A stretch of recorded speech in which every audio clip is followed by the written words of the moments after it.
In the evening, everyone. Depending on where you are, thank you for joining us today.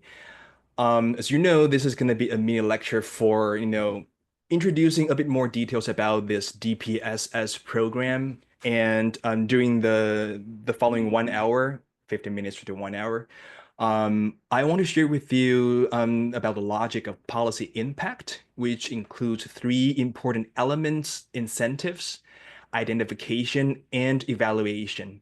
Why is that the case? Because later on, when you or hear me go over the content, you'll see that, to be a successful policymakers or economist, you have to realize these three large elements in order to be a successful researchers or to make an effective policy making in the end.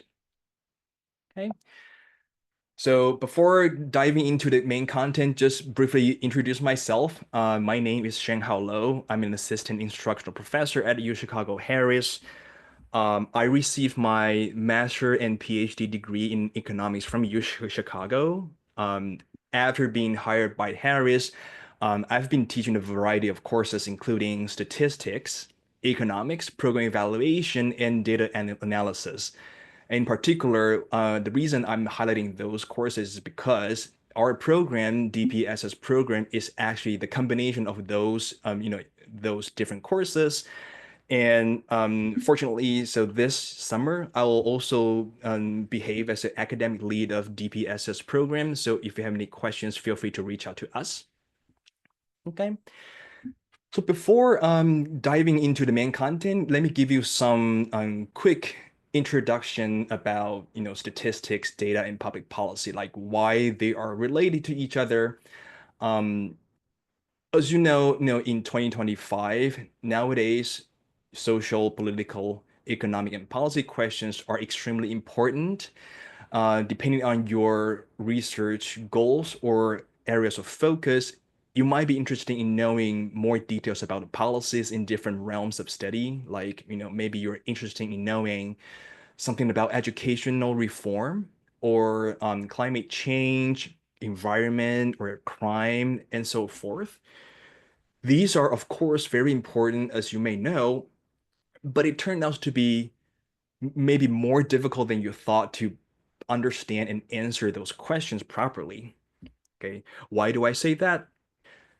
Because as a researcher, as a policymaker, you typically want to start with this question, right? Where do we want to start?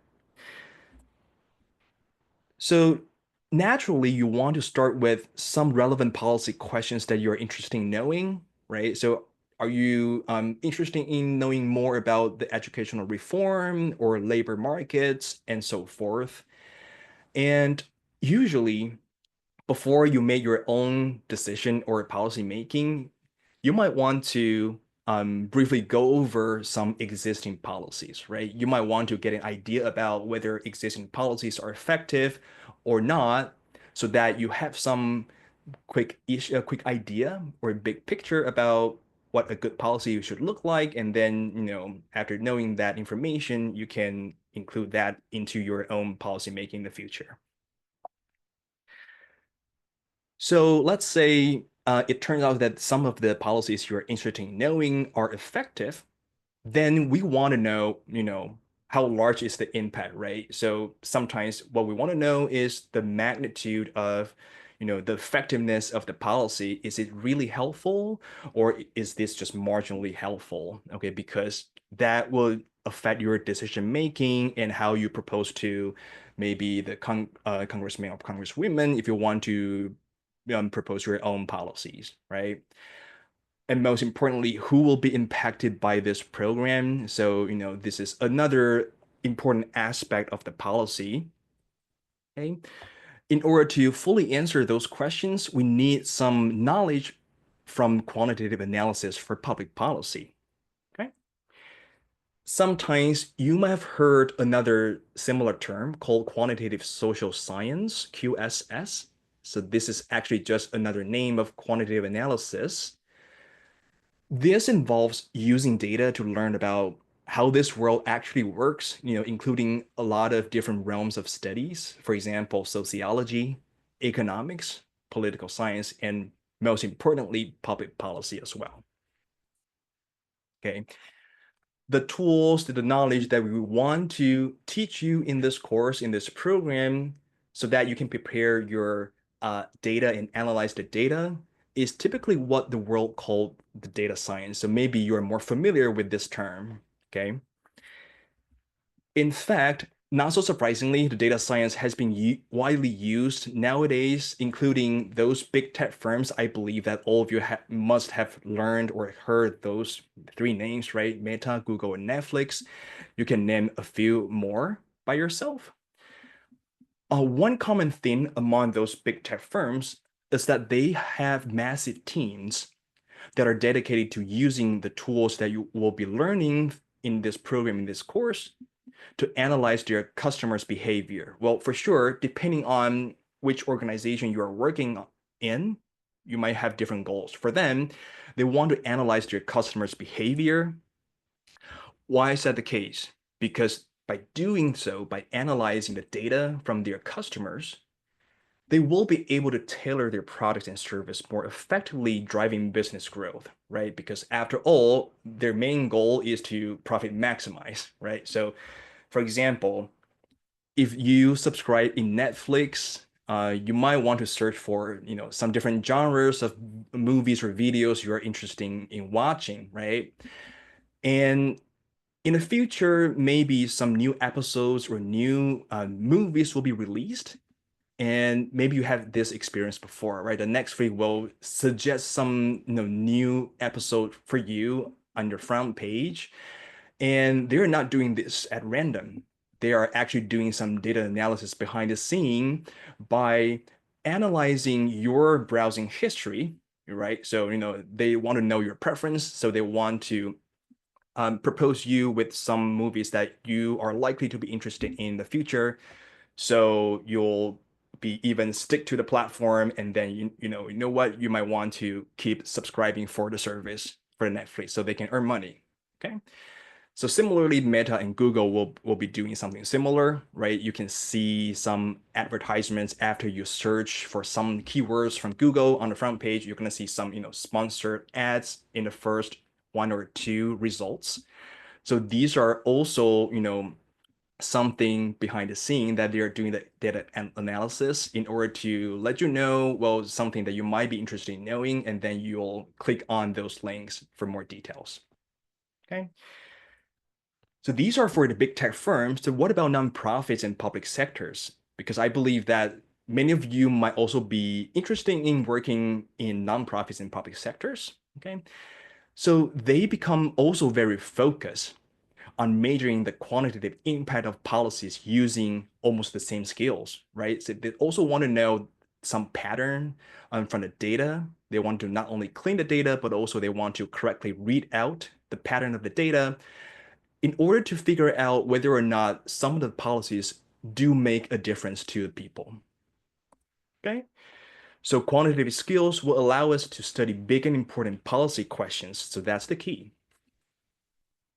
All right. So after introducing some background knowledge to you, for the remaining content, I'd like to go with the following order. So I'm going to break the following content into three parts and start with part one. So it says people respond to incentives. We want to know that, this is perhaps the most important first step before you propose any policy decision. Okay, why is that the case? Even though this is a public policy course, but not so surprisingly, there's a close relationship, a close tie between economics and public policy. Okay. A lot of cases, econ plays a fundamental role in shaping the public policy nowadays. So to give you a quote from Professor Gary Becker, he was a U Chicago econ professor. He's also my first year PhD advisor before. Um, in one of his paper, so I think I in particular prefer this quote, so that's why I'm sharing this with you, to point out that econ is the study of the allocation of scarce resources. And what it's really about is the study of incentives and how individuals respond to those incentives. Okay, sounds easy, sounds straightforward, but later on, I'm going to show you some examples to highlight how important it is. Okay. Let me just highlight twice again. Incentives do play a central role in the study of economics and public policy. Okay. So before giving you some real world analysis with some empirical papers, let me start with some probably easier one or some questions that are, directly around your life. Let's say as you go about your life, you have been making a lot of economic decisions. For example, okay, this is the question I want you to join us to maybe share your thoughts. Okay. Now, let's say you got hired by an employer. Okay, so you got the hourly wage, for example. If now you got promoted or for some reason, now you see your hourly wage has increased. Okay, will you work more or will you work less? Okay, there's no trap into there. So we do have a quick poll. Hopefully that you can see the poll from your screen. And please help us answer your questions. Again, there's no right or wrong answer. Just want to see how people respond to this, you know, seemingly easy question. And this question could be very relevant to your own life or life in the future after you graduate from school. Okay. So give people maybe 30 seconds to consider that. Okay.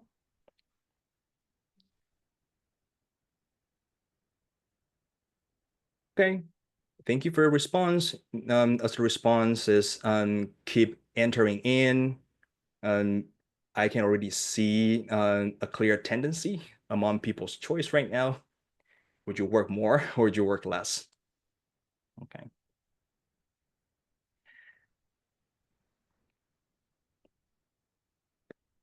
Okay. Thank you so much. So we have quite a bit of the participative rate in this case. And as you can see from the poll results, at least in our sample today, like 80% of the people will prefer to work more in this case relative to the remaining 20% of people who want to work less. Okay. For sure, each of you might have your own reason to do the following decision. And for sure, this is one of the economic decision because that will be related to, well, whatever your income or your money, right? You might have different reasons, and thanks again for sharing the result with me because this is actually in line with my experience when I asked students before. A lot more people would choose to work more, which is okay because maybe the straightforward reason is because, well, you can get more money per hour, so it becomes easier for you to accumulate your income and wealth, right? To do whatever you want, you can go more traveling, you can do more investment and so on, and buy more goods or luxurious goods and so forth, which is pretty fine. But we also have a group of people who want to work less instead. Okay, of course, this is nothing about correct or wrong because people will have their own reason, right? For example, some students might say, well, if my hourly wage is high enough, then if now the hourly wage is even higher, then I might want to save some of my time instead to do whatever I want, right? For example, I can do more traveling.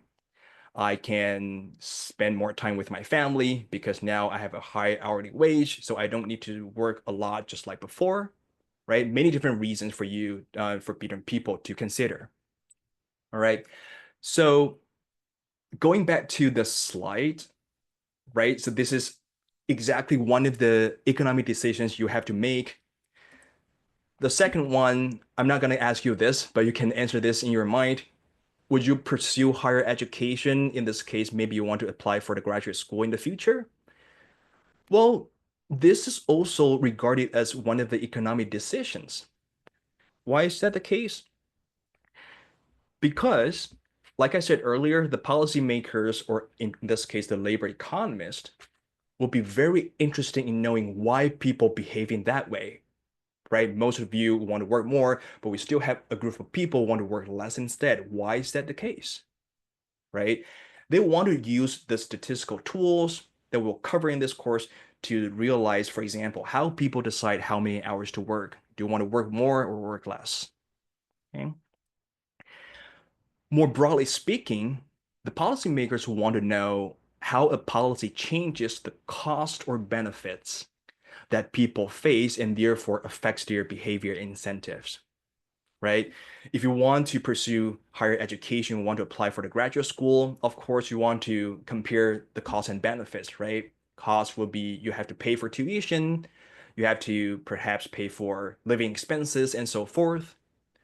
But once you make a decision to apply for graduate school, there must be some benefits you are achieving for, right? For example, you may foresee that you can earn higher wages or find better job after you get a degree, that kind of things. Or you just want to fulfill your accomplishment, right? So I got one answer from a student by saying that because it's fun to apply for the graduate school, which is also okay, right? So we have many different reasons. But anyway, these are all the practices about comparing costs and benefits, which is typically what the policymakers and economists are doing all the time. Another example that I want to highlight that people do respond to incentives is as follows. Okay, so sorry, now it's not your question, it's now the factory manager's question. Imagine the case that without any law or restrictions, so they can actually produce as much as they want, just for example, then what is their goal? They want to profit maximize, right? Because they are running the factory, they're running the firm, so they want to potentially produce as much as possible. Okay. If that's the case, when they are making such economic decisions, they're not considering the cost or the byproduct, in this case, pollution. The pollution imposes on others through dirty air or dirty water, right? This is the negative byproduct in the process. Okay. So we know that these byproduct like pollution is actually not for free. It's not costly to people, especially who live nearby the factory, right? Because their health, for example, will be affected negatively. Okay. So in this case, from a social point of view, from a policymaker's point of view, these factories are actually overproducing. Okay. So the reason that they're producing is because during the production process, they are imposing what we call the negative externality. So if you have taken, Econ 101, maybe you have heard this term before. This is going to be the cost suffered by some other people due to some economic activity. For example, if you're producing more, you're polluting more at the same time. Okay. Without any law or restrictions over there existing, well, the managers would keep producing a lot. So what could we do, or what could the government do in order to let them reduce their production? You have to change their incentives, right? For example, one way to influence their incentives is that the government imposes a pollution tax on production. Okay. Maybe many of you have heard this policy, right? By imposing a pollution tax, that means now producing something becomes more expensive than before. So now the managers will have to take this for consideration. Okay, so most of the cases, the decision making will be that, all right, due to the pollution tax, they better reduce their production and therefore reduce the pollution level. Okay, so that's one example of influencing people's incentives and therefore making this policy effective. Okay, so pollution tax has been implemented pretty worldwide, not just in the United States, but you can also see some relevant or similar policies around the world. But for the following example, I want to give you the other situation. Okay, so you can see from the subtitle, which says beware of the unintended consequences. Well, what does that mean here? When policymakers, sometimes they'll fail to consider how their policies actually affect the people's incentives, they often ended up facing something that is unexpected. So we call this the unintended consequences. Okay. Many real life example, but due to the time limit, I'm only sharing with you about this one called unemployment insurance. Okay, so maybe you've heard this. This is a temporary income when someone loses their job, so they have no income at this point, so the government will step in to help them by providing them some funding, which is called the unemployment insurance, if they are eligible for receiving that benefit. Okay. At first, it seems to be a good policy because the government will want to help people during their hard time, right? So the unemployment insurance, maybe not a lot, but at least it can partly replaces some lost earnings from that worker when the worker is still finding the new job and potentially help them pay some, necessities or living expenses like their rent, like the utility fees, right? And food or drink and so forth. At least they can survive. However, the policy, which seems to be good, can be bad in the end if now the policymakers are what? Are failing to consider their incentives. For example, what if now the insurance becomes too generous? For example, I'm making up a number.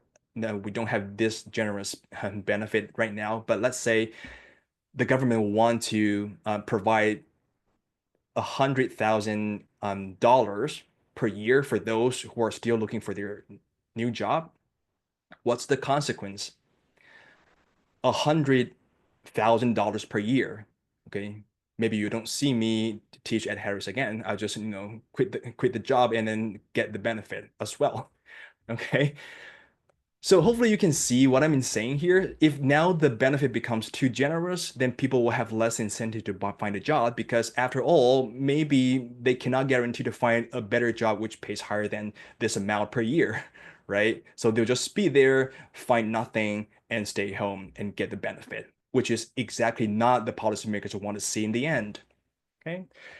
So in fact, a lot of empirical papers have pointed out this to say that higher unemployment insurance is indeed associated with a longer period of employment. Okay, so I'm quoting a Chicago Fed letter over here, conducted by Chicago professors, okay, which typically says that workers who receive more benefits during the unemployment tend to have a longer average duration of unemployment among all workers, which is definitely not the things that policymakers can foresee. Okay. Then we might also want to know, to what extent do these two things relate to each other? So we know that these two are related, these two are associated with each other, but sometimes we want to quantify the extent, right? We want to properly measure the relationship between these two. And to do that, we need some tools that will be covered in this program, okay? So hopefully by these examples, now you can realize why knowing people responding to incentives is very important. Then after knowing this, we can move forward towards part two, which is to correctly identify the policy questions. Okay, so in other words, now we appreciate the fact that people respond to incentives, but at the same time, we should also clarify which questions to study. Okay, so in part two, I'll give you more examples. Okay, a long story short, to give you a big picture, in part two, we're going to focus on the difference between these two types of inference, descriptive inference versus the causal inference. Okay, before we try to answer any important policy questions, we want to know how to differentiate between descriptive inference versus causal inference, because without knowing the difference between these two, it will be impossible for us to properly answer the questions, especially in public policy. Okay. So starting from descriptive statistics or descriptive inference, one of the most powerful uses of statistics is to describe some large amount of information with a handful of descriptive statistics. Of course, in our program, we want to start from this. Okay, we want to let you know what the helpful, useful descriptive statistics are, and how would that help us move forward towards causal inference. Okay, so in the first part of the program, you'll be learning some statistics like, you want to summarize the incomes of over 1 billion people in India, right? Imagine that now you have an Excel file with 1 billion rows of observations. This is super overwhelming, right? So you won't want to present those things in front of your audience, right? Your audience would just be scared and run away. So you might want to think of some approaches to effectively summarize what you see from the data so that, those data can be conveyed in a very effective way so that people can grasp the picture very quickly. Okay. For example, if you know how to calculate the mean of the income among those 1 billion people, then it'll be very helpful because that tells us, roughly where is the center of the income distribution in India, right? So you got some idea about that.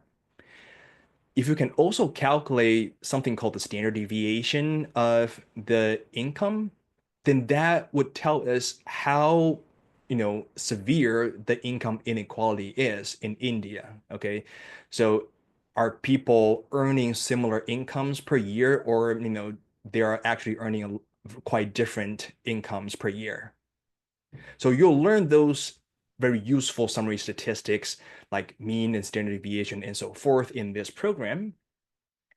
And also you'll learn how to describe the correlation between, two factors effectively. For example, you might want to quantify the relationship between, let's say, the sales of ice cream versus average temperature over time. Okay. You might have some intuition, econ intuition by saying that, well, these two might be associated with each other, but is the association strong or weak? You still want to quantify that, right? So we'll also teach you how to quantify the correlation or the relationship between these two. So again, due to time limit, I can't give you more examples, but what I want to say here is this is really powerful, but at the same time, it could potentially be done badly if now, you don't know how to properly make use of those numbers to illustrate what you find from the data. Okay. Sometimes your finding could be uninformative, but what's worse is that sometimes it could be misleading. Okay, so we don't want to make a policy that is misleading to our people, right? Okay, so then I'm giving you a couple of pictures right now. Okay, there's no math at all, but just give you some intuitions like, what's the difference between correlation and causation, and why is it so important for you to correctly identify your research question?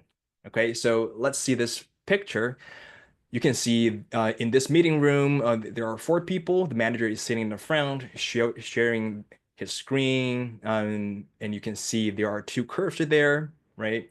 The curve says the sales over time versus the number of shaved heads over time. What do you see here? Okay, I think this is very obvious, right? You can see, these 2 curves tend to move together over time.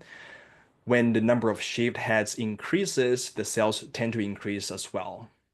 Okay, so by sharing this visualization of the data, the manager said that we found this correlation in the data. So this is the main takeaway from the picture, right? Sales are positively correlated with the number of shaved heads. So what's the suggestion? Will you be comfortable with the suggestions by saying that, well, it's because of that, because we see this observation, so let everyone get a razor, and then our sales will be improving over time. Does that make sense to you?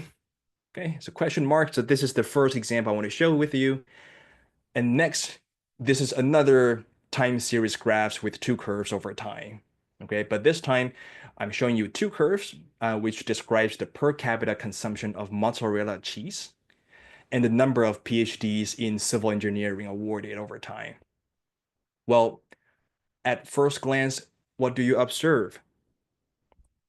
You can observe, again, positive correlation between these two, right? Overall, although there are some small fluctuations over time, but the overall tendency says, these two are roughly positively correlated. So if you want to base your policy making based on this graph, then what would be the policy suggestion? You ask people to go to the Costco to buy a lot of cheese, right? Because it seems that the graph shows if you have more cheese, that you're more likely to have more PhDs in civil engineering. Seriously, do you really want to make this policy based on what you see from the screen simply because you made some data cleaning and visualization? Does that really make sense? Do you feel comfortable with this policy suggestion? Right? So this is going to be a big question mark. At least during my PhD journey, I didn't eat a lot of cheese, but I still get a PhD in the end. So, this is very skeptical if we want to base our policy like this. Okay. So the next one is something that you might be, encountering many times when you are doing your own research, right? By referring to some literature's reviews. So in this example, I'm sharing with you just one paragraph from Time Health, with the title saying the coffee drinkers really do live longer. Okay. The original article is long, but I'm just giving you the first paragraph, which says it shows that the coffee drinkers have a lower risk of diabetes, fewer strokes, and heart problems, and lower rates of certain cancers. So all of that may help explain why coffee drinkers also tend to live longer than people who do not drink. Okay. So in this example sounds much more convincing than the previous two, right? So for the previous two, you can easily say, well, I don't believe in you. But if you see the article like that, this is much more convincing. But I would say it is because this sounds very convincing, you have to be much more careful about this. What should we infer from the paragraph? Can we really make a causal claim? By saying this is a causal claim, which means that drinking more coffee does lead to a better life, a healthy life. Is that truly the case? Sounds very convincing, but to give you a side note, the original editor for the article, they were actually referring to the paper that I'm showing you here, which comes from the Annals of Internal Medicine. Okay, the original paper they're citing in their article in Health, Time Health, is the following, which says the association of coffee consumption with total and cause-specific mortality among non-white populations. Okay, so later on, you'll see some keyword. You'll learn those keywords in our program as well. But after you learn something from this program, you might be cautious by looking at this title. What does it say? It says association. Okay, association in terms of statistics is the same as correlation. So there's some correlation between drinking coffee and, perhaps better health. But at least based on this original paper, the authors, the researchers, did not claim any causal relationship between these two. They just claimed there seems to be some association, some correlation. So if you take this for granted and then you explain this in terms of the language which says causality, that might be a problem, and that could potentially be misleading when you want to make your own judgment or make some policy suggestions by yourself. Okay. So data are everywhere. You can almost always measure the correlation between two things, but causality is not everywhere. Okay. So one big takeaway from perhaps the module one of DPSS program is that we want to highlight these two are not the same. Okay, so correlation or association is simply a connection between two things that don't necessarily cause each other, right? Having more cheese won't get you more PhDs, so these are just associated with each other, but they don't have, likely they don't have any causality between each other. However, causation highlights that one thing is the cause of the other. Okay, so hopefully you can see how different these two statements are. So correlation does not necessarily imply causation. So when you want to, formulate your own research question, when you're, doing your own data analysis, you want to be careful about this. Are you finding any evidence about correlation or actually causation? These two can be very different. Okay. Final slide before we move forward to part three. Okay, hopefully I'm not moving too fast. Okay, so this is perhaps one of my favorite pictures when I'm teaching correlation versus causation. Okay, Well, in this picture, you can see four cats over there, right? Four cats.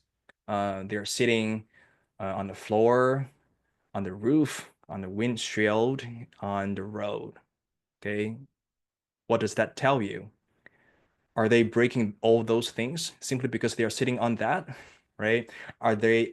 Is the cat, breaking the floor, the roof, or the road? Well, probably not, right? So how heavy are cats? So beware of what you find from your data set, okay? So are you really finding the causality, or you are just simply finding an association between one and another? Okay. In this program, we'll give you a lot of examples to help you build that intuition and also give you some toolkits to fully understand or measure whether or not there is a causal relationship between the policy of your interest and some outcome variables you want to study. Okay. So hopefully that makes sense so far. Hopefully so far so good. So that's why we're moving towards the final part, which is to evaluate the causal impact of the policy. Okay. Now you see me highlighting the causal impact and not just correlation, not just association. Why is that so important, especially for public policy? Because we know that based on our discussion before, the correlation is just a measure of co-movement, right? The number of cheese consumed co-moves with the number of PhD awarded, right? It's an evidence of the relationship, but not necessarily a causal one. So if you want to base your policy based on that, that's going to be a big problem.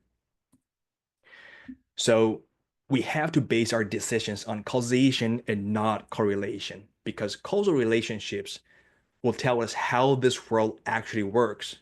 Okay, so let me not emphasize this example again. We won't ask you to have more cheese simply because we want you to get a PhD. Okay, so this is another example of association. What's more is that it will allow us to design truly effective policies to help us understand which policies do work or do not work. Okay. So you might wonder, right? Okay, everything sounds tempting and convincing, but then how do we examine the causal effect of the policy? How do we make sure what we get from the data represents the causal relationship? Okay, so of course, this is going to be a big part of our DPSS program. We're going to use different tools based on different circumstances to help you or you yourself to uncover the true causality.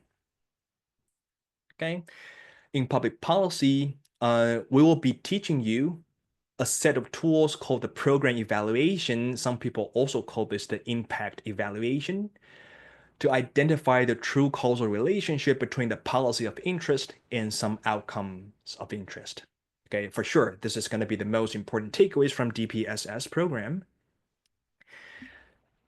Maybe you're still vague about this term. So roughly speaking, the program evaluation will help us assess the changes that can be attributed to a particular project, program, policy, or law. Okay, so after implementing this policy, what is the causal impact on, you know, your hourly wage or the unemployment rate in the society and so on and so forth. We want to make sure that what we capture from the data does describe the effectiveness of this policy and not from any other factors. Therefore, the central challenge is then to identify the causal relationship between the program and the outcomes variables of the interest. Okay. A little bit vague, I know, because maybe this is your first time to see this definition. So that's why I'm giving you two more examples. Okay. So the first example is kind of canonical in labor economics. This is called the CETA Job Training Program. Okay. So Comprehensive Employment and Training Act. To give you a bit more background knowledge about this program, so this was a large-scale policy experiment that was conducted in the US during the 1970s. So at least this is based in the US in terms of the content. What is this program doing? So it aimed to evaluate the effectiveness of the different job training programs, right? So nowadays we have so many different job training programs in different fields, in different industries, but no matter which fields they are focusing on, I think the main goal will be the same, right? So they want to help those disadvantaged individuals or workers find better jobs in the future after they participate in the program, right? They want to help them find employment and potentially improve their economic outcomes, for example, the annual salary, the hourly wage, or some benefits, and so forth. Okay, so the labor economists or policymakers are really interested in knowing whether or not overall the job training programs do make a difference to those workers. Some researchers have done this for us. Okay, later on, you're going to do this by yourself. I'll give you more details later. But the previous researchers have done this descriptive inference for us, which shows that 13% of participants have successfully found a new job after taking the program, compared to what? Compared to 20% of non-participants who were successfully finding a new job. How do you feel about these two figures, 13% versus 20%? If you see those two figures based on the descriptive inference like that, what is your takeaway? What is your finding here? If you want to compare these two numbers directly without knowing more details about how these figures are produced, you might accidentally have this type of conclusion, right? You might say, well, the program seems to be reduced the job placements because for those who participated, they only had 13% of successful rate compared to 20% of people who did not participate but still find a good job. Well, is the program not helping at all? This is going to be the question mark, right? So something must be wrong in between, but what's wrong with that? Okay, so this is one example. In order to pin down what's really happening, right? Because this conclusion seems to be very, very counterintuitive. Nowadays, we still have many job training programs. Why are they still existing, right? They should have some benefits to the workers, but why do we get this result? Okay. In order to pin down what's really happening behind the scene, this is also something you'll learn in the module 1 of DPSS. So we want to know exactly how the researchers uh, are going to pin down those numbers one by one. Okay, so in order to do the causal inference, because we truly want to know the causal relationship between the job training program versus the outcomes like, job finding rates, for example. We don't just want to see the correlation between these two. We want to actually confirm the causal relationship, the causality between these two. Okay. In order to do that, first, we have to distinguish two types of outcomes. The first one is called the realized outcomes. These are something we can actually see from our data, from your Excel file, from your CSV file. You can see a lot of rows and columns over there. These are observable. These are realized outcomes. But at the same time, we also have the second type of outcome called the counterfactual outcomes. So these are the outcomes that we cannot actually observe directly. Or we can say in terms of this content, these will be the outcomes we would have observed without participating in the job training program. Okay, what do I mean here? So if we use the example of the CETA job training program, let's say the outcome we're interested in knowing will be the job finding rate for those participants, then what will be their realized outcomes? So these will be their job finding rates that we can see from the CSV file, from the Excel file after they participated in the program. They will report their outcomes to us, the researchers. So this is something we can directly see. But at the same time, the counterfactual outcomes will be their job finding rate if they had not participated in the program, right? These outcomes are not observable because they already participated in the program. Okay, it's too late for them to regret. So they have completed all the program. So the corresponding outcome, the corresponding job finding rate will then be referred to as the realized outcomes. We don't have any idea or details to know what would have happened had they not participated in the program at the beginning, right? We don't have a time machine to go back to let them choose another way. Okay. So knowing the difference between these two outcomes, then we can potentially measure the impact of the policy or impact of the program. This is the change in outcomes caused by the program. Let me try to make this simpler. So, we have potentially two different outcomes, right? The outcome, if you get treated, if you participate in the program, we call this A, okay? Imagine there's going to be another outcome. This is going to be the outcome had you not participated in the program. Let's say this is equal to B, okay?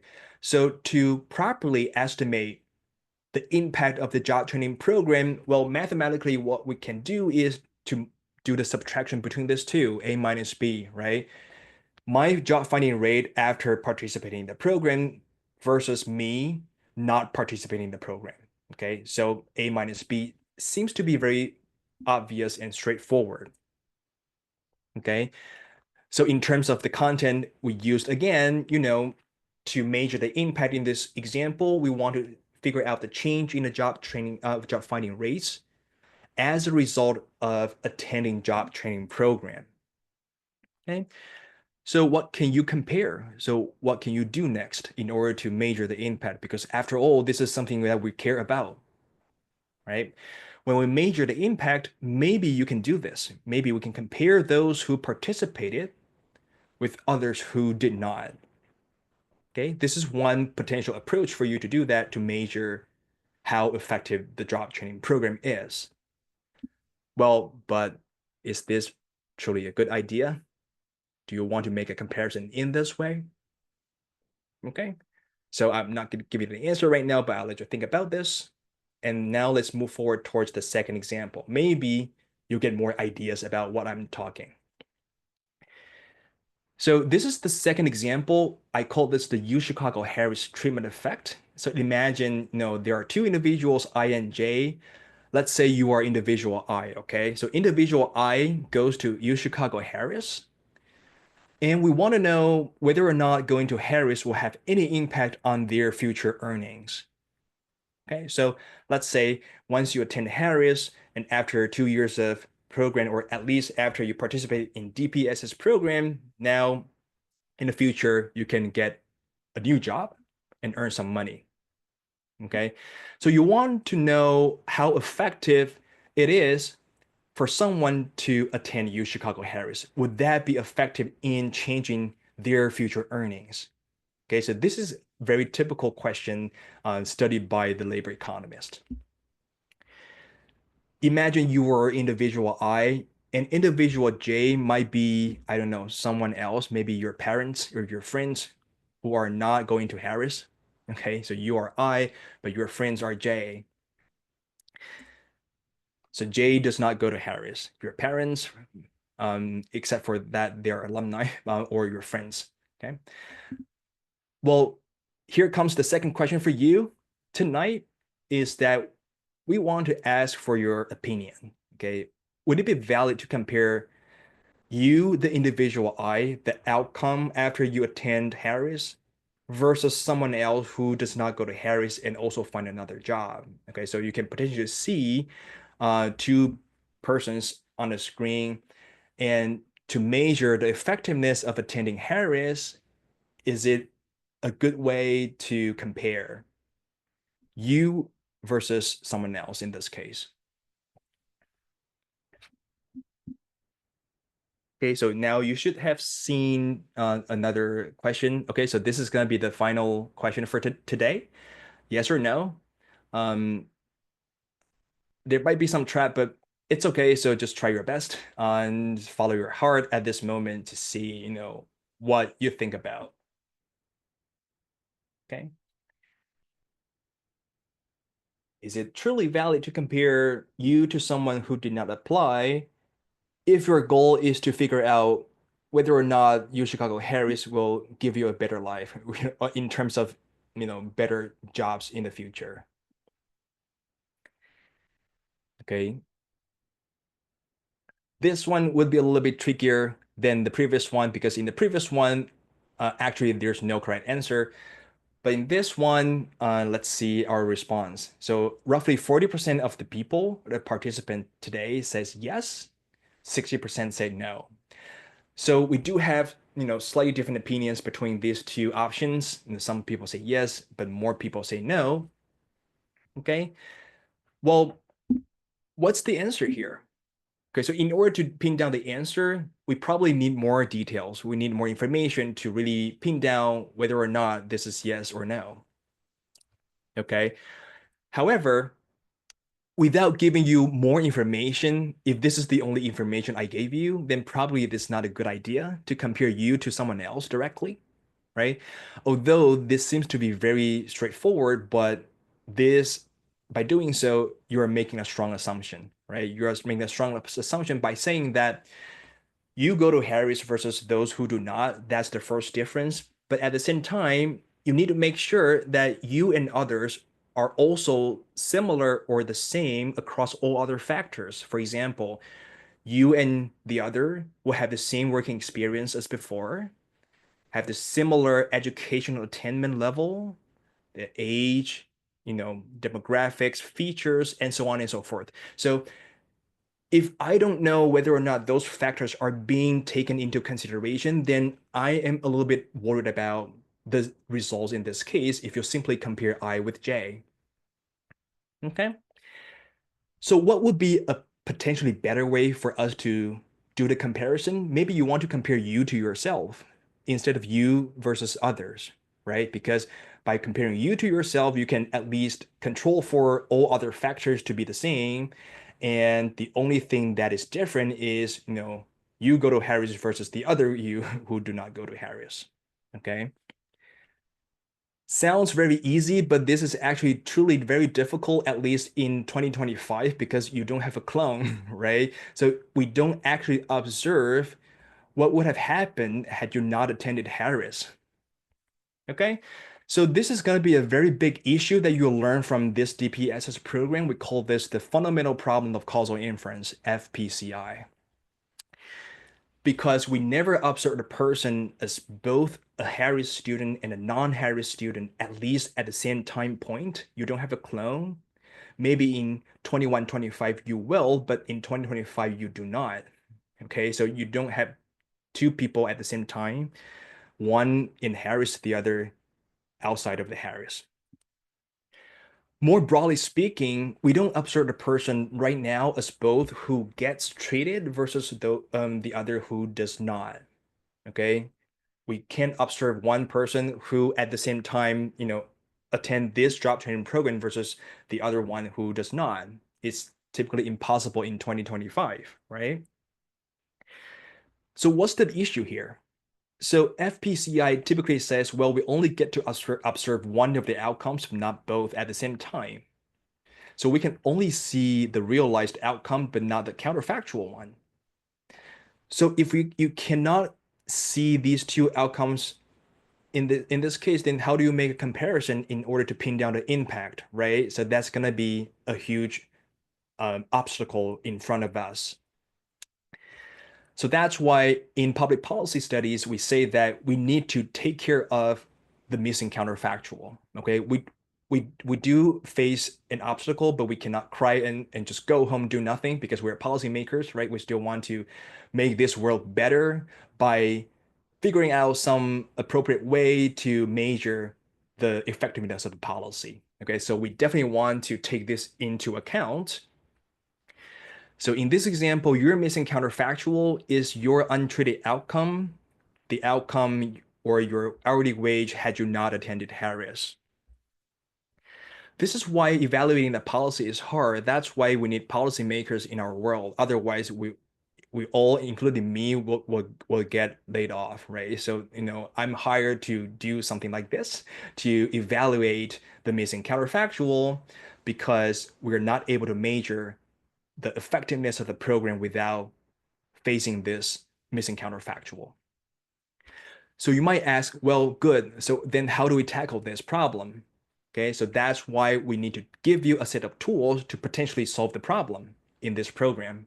Okay, so because we don't want to compare apples to oranges, we want to compare you to yourself, not you versus the others, without formal details beyond that.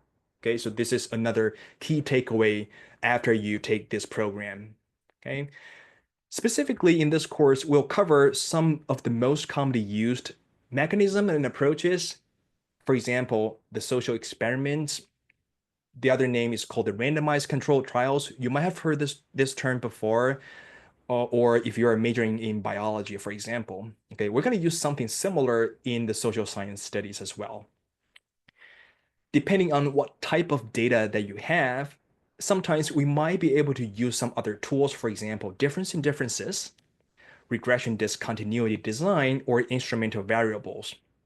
Okay, notice that there's no one 100% perfect tool in this world. So, if it were, then we just learn that tool and go home. Okay, so depending on different circumstances, depending on what kind of data that you have, we might need to switch to different, appropriate tools that you'll be learning in this program.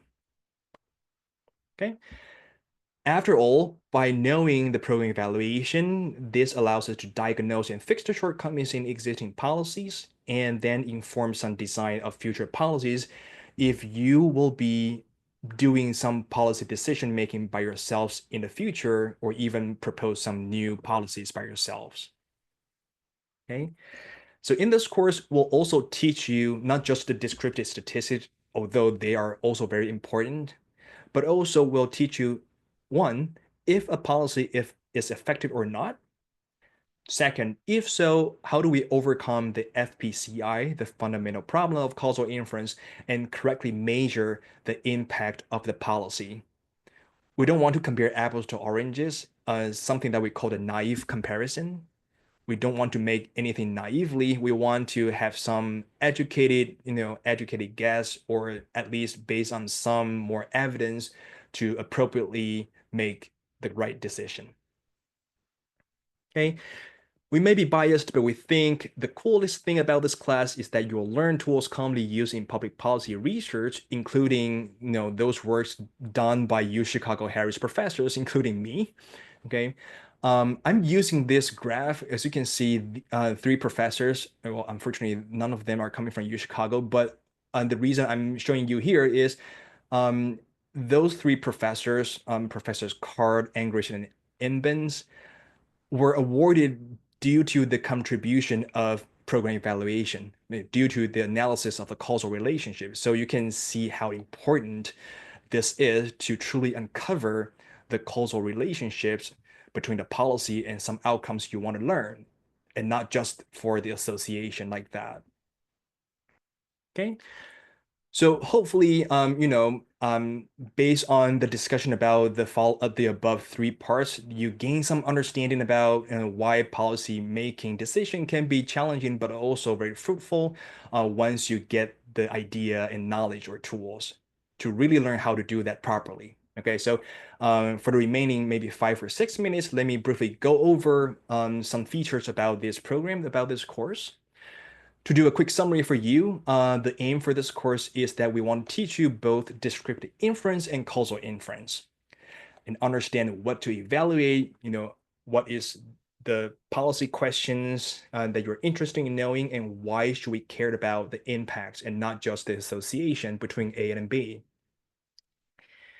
You will also gain appreciation of why the counterfactual outcomes problem makes program evaluation inherently difficult. This is also saying, because we have fundamental problem of causal inference that makes everything so difficult, then how do we tackle that? Okay, so we can learn a set of tools and techniques designed to address that problem and inform the effects of the treatment. We can pin down the true causal relationship between the policy and the outcomes. Meanwhile, we should also recognize the limitations. Like I said earlier, there's no perfect tool in the world. When you are using these tools that are covered in this program, you might want to know under what circumstance that tool would help you produce meaningful information, under what situation you'd better choose the other tool. Okay. And finally, this is our goal, to let you become more comfortable using the results of the program evaluations to inform decisions. And hopefully in the future, you can also make this world a better place. Okay. So giving you some quick overview about the course features, maybe some of you have seen this from our website, but just as a quick overview again. In this DPSS program, we're going to have some asynchronous lectures, or you can call this some pre-recorded lectures, which will be super ideal for, I know some of you are working professionals, some of you are still studying around the world. So it will be kind of difficult for us to, take a course together in one, fixed class time, right? But by having those mini lectures, you can watch those videos based on your own schedule. So if today you're kind of free, you can go move forward towards many videos. If you're busy, maybe you can just watch one or two, and then you do the rest in the other days. But we also understand that, simply, watching those videos may not be 100% perfect because, sometimes you might still have some problem after watching the videos, after doing the homework and so forth. So you might want to reach out to some, real person and to ask questions like me. Okay, so for sure, I will lead some teaching sessions in the live session or office hours if you have any questions. And we also have a group of teaching assistants. Well, they're not here today, but you'll see them next month after you join our program. You can feel free to ask our questions during our live sessions. If you are shy or if you want to ask questions at the midnight when we are not there, you can also post your questions on the discussion boards. Well, for sure, right now you don't have the access, but later on you will. We'll add you to our Canvas website. This is going to be a platform which includes a lot of good features, including discussion boards. And we will monitor those questions very frequently daily to hopefully answer your questions in a timely manner. Perhaps the coolest thing in this project, and which distinguish our program with others from other universities, is that we'll give you a real opportunity to apply what you learn from this program to your own work. Okay, so no matter whether or not you have some ongoing project on your own, if not, that's perfectly fine. We'll give you the opportunity to engage in research and data visualization projects. We'll give you some real life data from, some of the professors or me cleaning, preparing, organizing the data for you to work with us and have deliverables ready to showcase your skills. Okay, more details later. So in DPSS, it involves the following three main parts. Okay, the first part is the data analytics in public policy. This is typically what I covered before, right? So of course, before you do your own work, we need to teach you those tools by giving you the intro to the descriptive inference, for example, statistical foundations and tools. And then you will move forward towards the causal inference. You'll learn the methods employed by public policy researchers to explore the fundamental problem of causal inference and really learn how to use the data, to use those design, the tools to navigate the questions around this problem. Okay. After learning those fundamentals, then you will also learn to how to program in R, okay, because this is a data analytics course. It will be a little bit pity without you learning some programming used in public policy, right? So in this course, we'll be focusing in R, okay? If you don't have any exposure in R before, that's perfectly fine because this is why we're here, right? So um, we will guide you hand by hand to begin with some fundamental basics and progresses to advanced practical data analytical and visualization skills in R. So what does that mean? So in day one, you'll learn how to download and install R and learn those basic features. And then, when the course develops over time, you'll be able to use programming in R to clean the data and analyze some complicated data sets, and then to produce some outputs by yourselves, including the tables, charts, and other data visualization that you can easily see or commonly seen from research papers, from academic journals, or even some reports that you've been reading before. Okay, previously they're all provided or prepared by someone else, but now you'll have the ability to make this your own deliverable in the end of this program. So this is what I highlighted before, the capstone project. Okay, so you will collaborate with the faculty members like me and a group of peers to tackle a real world issue with data sets. We'll prepare the data sets for you. And of course, you can freely decide the questions of your own interest, or if you have some difficulty deciding the questions, we can also give you some guidance for sure. Okay, so you will have the hands-on experience as if you were the researcher or policymakers to start with your own research question, doing some literature review, and then analyze the data to measure the impact of the policy, to provide some outputs by yourself, and then make your own policy recommendation or summary from what you've done in the previous parts. That can hugely enhance your portfolio online, right? So the portfolio might be the case if you want to apply for the graduate school in the future, or you want to look for some other jobs in the future. You can showcase that in your portfolio, in your resume, by saying that I do have the ability to do the data analytics in this case. So as you know, we had two tracks, so academic track versus professional track, depending on your preference, depending on your need.